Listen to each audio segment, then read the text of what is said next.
Hola de nuevo, aquí estoy, soy Nuria Puig en Aula Digital y hoy me gustaría explicarte cómo puedes con Google Docs dibujar directamente en tu documento o si no eres tan creativo y no quieres dibujar, modificar una foto sin salir en absoluto de la aplicación.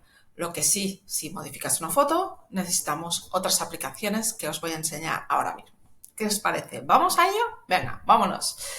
Como ya sabemos, podemos crear un documento nuevo y poner, pues en este caso, este documento que simplemente para hacer este ejercicio lo he copiado de ChatGPT. Es un documento que ya tenía y que lo que hace es pensar en los diferentes inventos que están cambiando ahora mismo el mundo.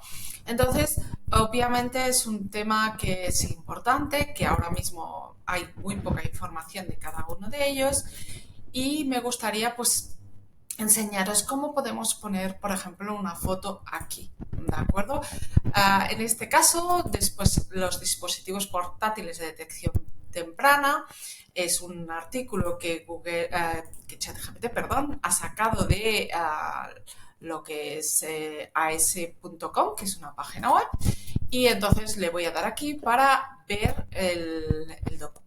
De hecho, ya lo tenía abierto porque así estaba ya todo preparado y veo que aquí habla de que estos aparatos, como tengo yo aquí, muy pronto servirán para ayudarnos en nuestra salud. Y he pensado, de acuerdo, puedo subirlo directamente aquí, pero hay una cuestión de copyright y derechos de autor. Así que os enseñaré cómo podéis subir fotos que no tengan este copyright, ¿de acuerdo? Porque es importante. Aunque hagamos cosas para nosotros, debemos tener una licencia para usar las fotos. Voy a insertar, perdona, en este caso un dibujo, ¿vale? Un dibujo que se supone que haría yo. Entonces creo un nuevo dibujo y aquí veis algo muy similar a lo que sería un paint.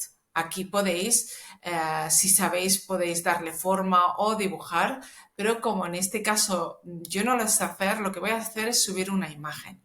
Esta imagen podría subirla por URL e igual estaríais tentados de coger esta URL de aquí, venir aquí, engancharla y ¿qué os va a decir? Que no tenéis derechos. No han encontrado la URL, comprueba que no haya erratas en la dirección, tal.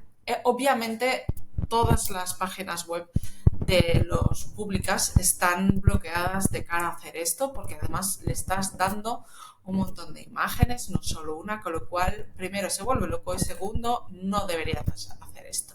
¿De acuerdo? ¿Estamos de acuerdo? No deberías hacerlo. Lo que sí puedes hacer es subir una foto que yo he sacado de una página web que os recomiendo, que es Pexels.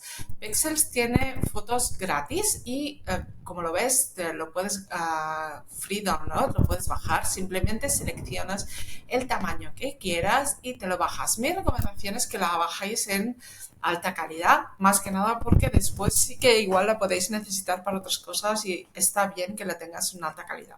Si lo vas a enviar por correo, igual es mejor ponerla en baja definición porque si no al final tu fichero va a pesar mucho. Pero yo ya la he bajado, la tengo ahora mismo, ¿dónde? En mis descargas y ahora examinaré mis descargas y como veis pone Pexels TDCAT, que es la que yo me he bajado y lo voy a subir aquí.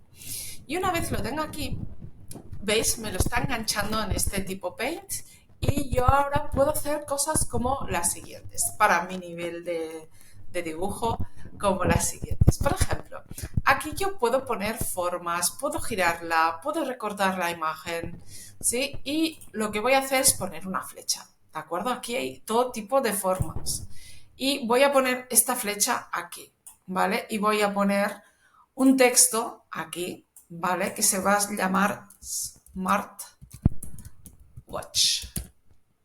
¿De acuerdo? Entonces voy a simplemente ponerlo mejor para que se vea mejor, más centrado. ¿De acuerdo? Porque es importante que se vea más o menos bien y que no tengamos problemas después que quede algo feo. Después también deciros que esto lo podríamos cambiar y podríamos poner el que nosotros queramos, puedes modificar la fuente sin ningún problema. Lo bonito de esto es que en un momento determinado, en el momento en que vosotros decidáis que esto está hecho, le dices guardar y cerrar. Y te lo guarda y te lo inserta directamente en tu documento. Una vez ya lo tienes aquí, simplemente lo puedes usar, ya lo tienes como parte de tu documento y como en todo, como siempre en Word, tú puedes poner Word, en Docs puedes ponerlo detrás del texto, al lado, como tú quieras, ahí tú decides. Bueno, espero que este tipo os haya gustado y que lo uséis mucho. Venga, hasta la próxima. Chao, chao. Ah, y no te olvides, si te ha gustado, suscríbete. Hasta la próxima. Chao.